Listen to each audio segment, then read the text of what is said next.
Jusqu'au 19e siècle, au Québec, les cimetières sont situés tout près des églises, un peu comme c'était le cas en Europe pendant le Moyen Âge. Au Saguenay, on enterrait, même on l'a déjà dit, hein, les notables sous les églises, et donc ce sont les mêmes rites funéraires qui sont organisés au Québec, et ça jusqu'au 19e siècle. Par contre, au 19e siècle, des considérations hygiénistes vont faire en sorte que les mêmes changements qui se sont opérés ailleurs vont survenir au Québec, mais peut-être un petit peu plus tard, dans les principales villes, par exemple, à la fin du 19e siècle, et pour ce qui est des villages, peut-être un peu plus au début du 20e siècle. C'est le cas d'ailleurs à Saint-Fulgence. À Saint-Fulgence, le cimetière est situé à l'origine à côté de la première église, donc sur le même terrain là, que l'église. Et puis en 1899, une directive de l'évêché va obliger les gens de Saint-Fulgence à exhumer les corps du cimetière et à les resituer dans le cimetière actuel, donc qui est un peu plus à l'écart des bâtiments, des domiciles des gens. Donc, on l'a situé un peu à l'écart de l'aire de vie de la population. Ce type de comportement-là va se constater aussi ailleurs dans la région. Malgré tout, il reste quand même aujourd'hui certains villages où on peut voir là, des cimetières qui sont somme toute assez proches des églises. C'est le cas à La Terrière, par exemple, ou à l'Anse-Saint-Jean. Mais de façon générale, la majorité des cimetières aujourd'hui sont situés à l'écart des habitations et même carrément à l'extérieur de la ville. À Chicoutimi, en 1875, on va d'ailleurs aménager un nouveau cimetière, celui de Saint-François-Xavier, qui est à cette époque-là carrément à l'extérieur de la ville, là, dans la partie de la paroisse agricole. Les deux cimetières qui existaient auparavant, depuis l'époque de la colonisation, c'était l'ancien cimetière du Bassin, qui existait depuis l'époque de la Nouvelle-France, alors qu'il y avait un poste de traite à Chicoutimi, et le cimetière qu'on avait ouvert depuis la colonisation était situé au coin de la rue Racine et de la rue Salaberry, pratiquement en face de la cathédrale, à côté, dans le fond, de ce qui était la première église qu'on retrouvait là, lorsqu'on l'a construit en plein milieu de la rue Racine. Donc, à Chicoutimi aussi, le modèle répondait donc à l'église qui est située juste à côté du cimetière, et 1875 représente une coupure avec ce système-là. Au Québec, on se préoccupe beaucoup de savoir où on va aménager les cimetières. Évidemment, on s'en doute, les cimetières doivent être aménagés dans des endroits qui sont bien drainés, qui sont relativement secs, pour des raisons qui nous semblent évidentes. Ça nous semble évident, mais ce n'est pas toujours le cas. Il y a une anecdote intéressante de ce point de vue-là. Du côté de Sainte-Anne, à Chicoutimi-Nord, lorsque on va ouvrir le premier cimetière, donc c'est le premier curé, Joseph Hoffman, qui présidera à l'ouverture du premier cimetière, le curé avait décidé de l'aménager tout près de l'église, dans un territoire, dans un terrain qui était, somme toute, assez marécageux. La population n'était pas d'accord avec ça. La population était au courant, d'ailleurs, que la zone était pas très bien drainée. Et malgré tout, le curé va s'entêter dans sa décision, ce qui va amener des désagréments. Les premières sépultures vont souvent là, ressortir, vont baigner dans l'eau au printemps. Ça va entraîner un conflit entre la population et puis le curé. On dit que c'est une des raisons, d'ailleurs, qui va entraîner son départ peu de temps après. Et puis, on va aménager un nouveau cimetière, celui qu'on connaît aujourd'hui.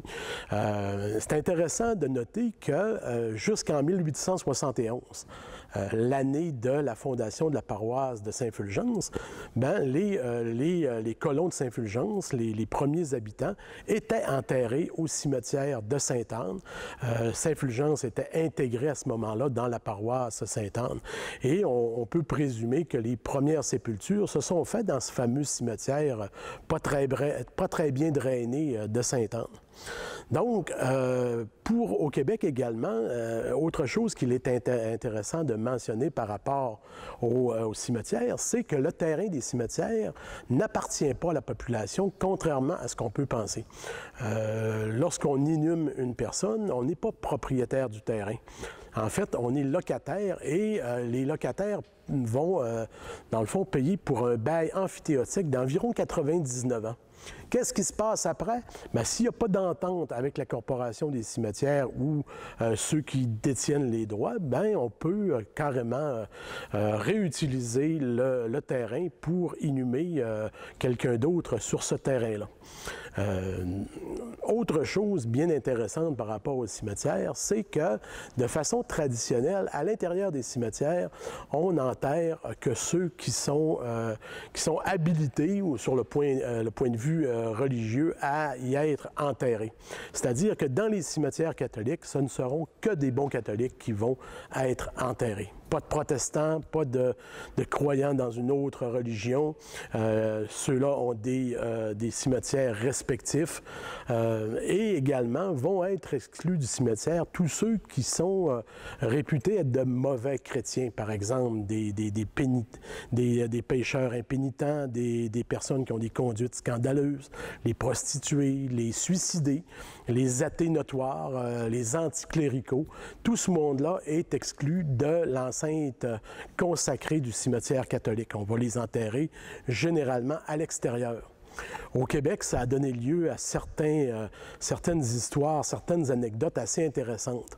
En 1869, un anticlérical de Montréal, donc M. Joseph Guibard, décède et veut être enterré au cimetière Côte-des-Neiges.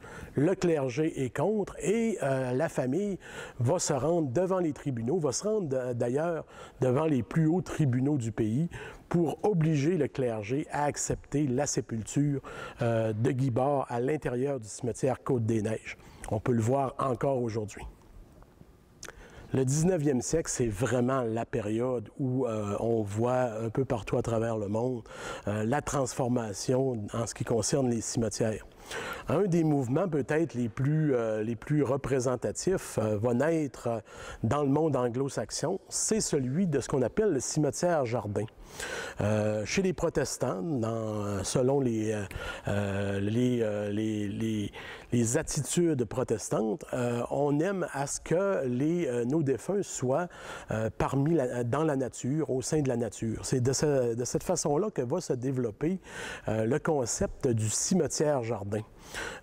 Ça fait partie aussi de la vision romantique qu'on a des choses au 19e siècle. C'est qu'on considère la nature comme un lieu qui est propice au recueillement, propice à la réflexion sur le sens de la vie et de la mort. C'est un endroit où il faut bon aller pour rendre hommage à nos défunts. Bref, le cimetière jardin, où les défunts seront enterrés dans un espace très végétalisé, avec des arbres, avec les fleurs aussi qui font partie de la culture anglo-saxonne, va se répandre non seulement dans le monde anglo-saxon, mais dans plusieurs pays d'Europe. Le cimetière du Père-Lachaise à Paris est de ce modèle-là. Par contre, on en retrouve en Allemagne, on en retrouve en Autriche. Aux États-Unis, c'est le modèle le plus courant.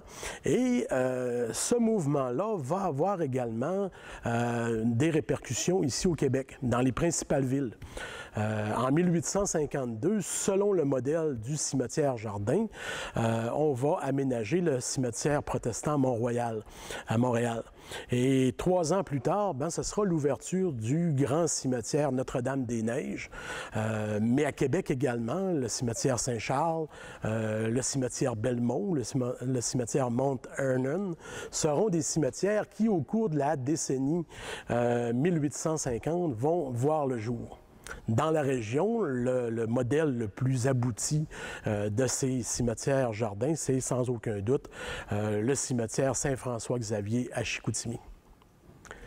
Si le cimetière Jardin domine le paysage du 19e siècle, il n'en demeure pas moins que le côté monumental qu'on va retrouver dans les cimetières modernes est aussi extrêmement présent.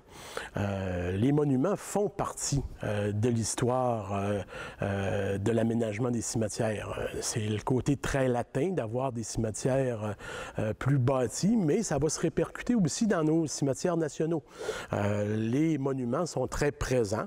Les monuments sont présents, puis aussi on peut voir à travers ces monuments que le cimetière reproduit d'une certaine façon le paysage des villes des vivants. C'est-à-dire que les classes sociales se retrouvent dans des quartiers différents. On aura des sections souvent dans certains cimetières où on le voit à la qualité des monuments, la grosseur des monuments, des endroits où c'est plus construit, où les monuments sont plus prestigieux et où on va voir l'élite de la société, les commerçants, les bourgeois, les industriels, les intellectuels qui font partie de certains quartiers, alors que d'autres sections du cimetière vont être beaucoup plus modestes, avec des tombes, des pierres tombales plus normales, avec quelques symboles chrétiens, mais sans plus. Donc, ce côté social, on peut le voir dans les cimetières essentiellement urbains. C'est le cas à Saint-François-Xavier, à Chicoutimi, où on peut très, très bien voir ce côté, là, cette distinction sociale. Chez l'élite, le monument ne sera pas toujours lié non plus à des symboles chrétiens. La symbolique plus classique de l'Antiquité classique va chercher ce côté où l'élite va avoir fréquenté des écoles qu'on a appelées d'ailleurs le cours classique, où on a beaucoup valorisé justement l'Antiquité classique, et ça se répercute dans les monuments funéraires. Donc, on va voir, par exemple, des flambeaux inversés, beaucoup d'obélisques. On va voir des pleureuses, qui est un symbole laïque de la mortalité. Donc, ces monuments-là, ils sont souvent réalisés aussi par des artisans locaux. À Chicoutimi, on a deux entreprises importantes qui fabriquent des monuments funéraires. D'un côté, dans la première partie du 20e siècle, sur la rue Hôtel-Dieu de Chicoutimi, va se développer l'entreprise Delway de Goffen, qui sont spécialisés dans les sculptures. D'ailleurs, le fronton de la cathédrale est l'œuvre de Delway de Goffen, mais essentiellement, Delway de Goffen réalisait des monuments funéraires. C'est le cas aussi de l'artisan A. Vézina, dont les monuments funéraires se retrouvent partout dans la région, notamment au cimetière de Saint-Fulgence, où plusieurs pierres tombales sont signées A. Vézina de Chicoutimi. Si on va se promener dans le cimetière de Saint-Fulgence, il est intéressant de constater que dans sa partie de gauche, on retrouve un très grand nombre de croix en métal, de croix en fer, qui comptent parmi les monuments les plus anciens du cimetière. Ces croix en fer-là sont souvent de réalisation locale. À Saint-Fulgence, Henri Brassard, un forgeron qui a son atelier jusque dans les années 20 au village de Saint-Fulgence, a réalisé plusieurs de ces monuments. C'est intéressant de les regarder, de voir la qualité de la maîtrise de l'art de la forge dans ces monuments-là, notamment avec les différentes volutes qu'on retrouve sur les branches de la croix, qui utilisent la technique du fer enroulé, donc où des plaques de fer mince sont enroulées pour former des décorations. La maîtrise d'Henri Brassard est particulière, mais il n'est pas le seul dans la région à avoir réalisé ces croix-là. Sainte-Anne et Chicoutimi-Nord vont avoir deux artisans qui sont extrêmement réputés également pour leur croix en fer. C'est le cas d'Épimage Simard et donc de Charles Boivin, qui sont deux forgerons qui, au cours de leur carrière, vont réaliser un très grand nombre de ces croix en fer. Les croix en fer, on les retrouve dans plusieurs cimetières de la région. C'est le cas de Saint-François-Xavier. On en retrouvera jusqu'à l'Anse-Saint-Jean. Mais Saint-Fulgence a un nombre assez important de ces croix très particulières. Et puis, ce qui est intéressant de savoir également, c'est que la technique des croix forgées, c'est une technique qui était d'ailleurs utilisée dans la région d'origine de la majorité des grandes familles saguenéennes, c'est-à-dire la région de Charlevoix. Charles Boivin de Sainte-Anne, d'ailleurs, avait appris le métier et la technique de la forge auprès d'un maître forgeron de son village d'origine, de Saint-Urbain. Le forgeron en question s'appelait John Redman. Ce qui nous permet le plus d'apprécier la culture lorsqu'on visite les cimetières, c'est évidemment les monuments. Ceux-ci témoignent très bien des valeurs et des préoccupations des gens pour chacune des époques. Il n'est pas surprenant qu'à Saint-Fulgence ou à Chicoutimi ou ailleurs dans la région ou au Québec, essentiellement, ce qu'on retrouve, ce sont des monuments où on va pouvoir observer des symboles chrétiens de différentes natures. Le symbole chrétien va dominer très largement, du moins à une certaine époque. D'ailleurs, il est très possible que le curé avait son mot à dire dans l'aménagement du cimetière. Ça explique peut-être pourquoi Saint-Fulgence, il y a vraiment très, très peu de monuments anciens où on ne retrouvera pas de symbolique chrétienne. Évidemment, ce qui domine dans le paysage, ce sont les croix. La croix est le symbole par excellence, symbole de la souffrance et de la mort du Christ. Et donc, c'est pas un hasard si c'est le symbole qu'on retrouve le plus. Mais par contre, plusieurs autres symboliques chrétiennes sont présents dans le cimetière. C'est le cas du Sacré-Cœur, par exemple, pour lequel les Québécois ont une très grande dévotion. D'ailleurs, à partir du 19e siècle, le pape de l'époque, Léon XIII, avait demandé aux municipalités de toute la chrétienté de consacrer les communautés au Sacré-Cœur. Et ça avait fait boule de neige au Saguenay-Lac-Saint-Jean.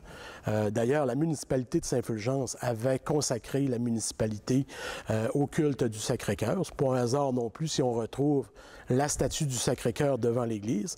Et donc, on retrouve cette symbolique-là dans le cimetière. Autrement, on va voir de nombreuses Saintes Vierges, qui est un personnage extrêmement important et prisé dans la chrétienté. On va voir des mains jointes en prière, on va voir des livres qui symbolisent sans doute les Écritures saintes, plus que le savoir en général. On va voir également des anges. L'ange est très, très, très apprécié. L'ange est réputé dans la symbolique chrétienne être celui qui va verser les larmes du souvenir dans les cimetières. L'ange, c'est aussi, selon la symbolique chrétienne, le personnage qui va accompagner donc les l'âme des défunts vers le ciel. Et donc, pour ça, l'ange joue un rôle extrêmement important. Dans la symbolique des cimetières également, on ne peut pas passer sous silence la présence du calvaire. Ça aussi, le calvaire, c'est un symbole qui nous vient de très loin. Lorsqu'on visite l'Europe, on s'aperçoit que dans les plus anciens cimetières, tout près des églises, les cimetières du Moyen Âge, on va voir ces calvaires qui sont très présents comme symbole par excellence de la mort, puisque ça représente donc la souffrance et le décès de Jésus-Christ. Ce qui est plus rare dans nos cimetières, c'est évidemment la symbolique qui n'est pas chrétienne. À Saint-Fulgence, il y a très, très peu d'exemples dans la partie ancienne. Il y en a une très intéressante, par exemple, celle de la sépulture d'un marin où c'est une ancre de bateau qui est représentée. Celle-là est particulièrement intéressante puisqu'elle est le témoin du métier de ce personnage, donc de ce Fulgencien. Autre exemple également, et il est unique à Saint-Fulgence, mais on le retrouve en très, très grande quantité dans le cimetière Saint-François-Xavier à Chicoutimi, c'est le symbole de l'obélisque. Celui de Saint-Fulgence est recouvert d'un voile, un voile sculpté. Et l'obélisque est un des symboles classiques, non chrétiens, peut-être les plus populaires dans l'imagerie de la mort, puisqu'il est associé à la culture égyptienne. Et on sait que l'Égypte est une des civilisations antiques qui a le plus, donc, apporté une très grande importance au monde de la mort. Et les deux symboles sont associés. Il n'est pas rare, par exemple, qu'on va surmonter les obélisques d'une croix. Oui, le symbole classique est intéressant, notamment pour les classes éduquées, mais il en demeure pas moins que la majorité des gens sont tout de même chrétiens et l'utilisation de symbolique classique ne signifie pas que la dimension chrétienne soit évacuée, loin de là. Souvent, les deux vont s'entremêler. C'est le cas des couronnes funéraires, qui ne sont pas à proprement parler un symbole chrétien. C'est le cas de la pleureuse, dont une qu'on retrouve à Saint-François-Xavier, qui pleure sur une croix. Et donc, plusieurs monuments vont associer des symboles classiques à des symboles plus chrétiens. L'archétype du monument qui se démarque dans la région, c'est évidemment le caveau funéraire. Le caveau funéraire, on en trouve de deux types, et à part Saint-François-Xavier, ils sont assez rares.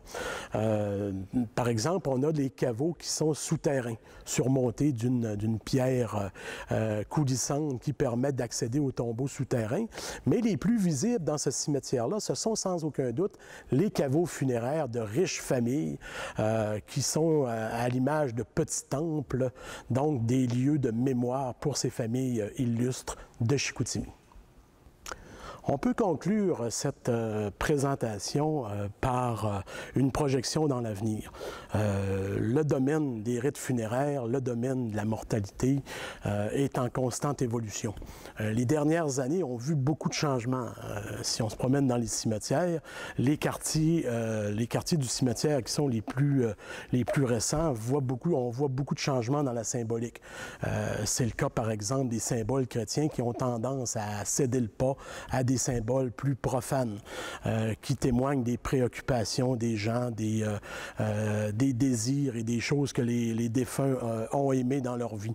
Mais également, l'évolution se fait toujours également par rapport à des questions qui sont quand même d'actualité. Deux questions vont se démarquer sur le plan funéraire dans le monde actuel et qui vont devenir des enjeux pour les années à venir. D'abord, la question de l'intégration des communautés ethniques. On vit dans un monde de plus en plus pluriethnique et c'est vrai aussi pour la région du Saguenay-Lac-Saint-Jean. Et donc, on doit se poser la question de la place qu'on doit faire pour les autres cultures, les autres religions au sein de nos nécropoles. Les gens d'autres religions ont besoin, eux aussi, d'enterrer leurs morts, de disposer des corps de leurs défunts. Et la question doit se poser, c'est à savoir si l'habitude d'intégrer les croyants de d'autres religions dans nos nécropoles peut faire partie des valeurs qui sont en changement chez nous. La question a été débattue il y a quelques années. En 2017, d'ailleurs, il était question de la place qu'on pouvait faire dans nos cimetières pour la communauté musulmane. La réaction a été assez mitigée, ailleurs aussi au Québec d'ailleurs. Mais dans la région, d'ailleurs, au cimetière Saguenay, à Saint-Honoré, on avait retrouvé une plaque donc, du groupe raciste Saguenay-Ville-Blanche sur l'écriteau du cimetière, démontrant le mécontentement de certaines personnes par rapport à l'intégration des ethnies. Autre chose également, c'est la question d'ordre environnemental. L'environnement fait de plus en plus partie de nos valeurs et là aussi, le monde funéraire est en transformation. Il ne faut pas oublier que l'empreinte écologique de nos rites funéraires est quand même assez important. Et beaucoup sont intéressés à disposer du corps des défunts de façon plus écologique. De ce point de vue-là, les gestionnaires des cimetières offrent maintenant des espaces écologiques où l'enterrement va se faire sans tout le matériel qui était celle des sépultures habituelles. La crémation, d'ailleurs, trouve un peu de sa popularité là-dedans. La crémation est une façon plus écologique de disposer du corps des défunts. On propose même aujourd'hui des urnes biodégradables pour inhumer les cendres de nos défunts. Donc, finalement, ce qu'on s'aperçoit en bout de ligne, c'est que la mort est d'abord et avant tout une préoccupation de vivants. Et c'est l'évolution des sociétés, c'est l'évolution des valeurs des vivants, finalement, qui est à l'origine de toutes les décisions qui se prennent par rapport au décès et par rapport à la mort. Bref, et puis je voulais terminer ma présentation avec ça. Je vais laisser le dernier mot à notre poète local national, Félix Leclerc, qui disait dans un de ses textes, « C'est grand la mort, c'est plein de vie dedans.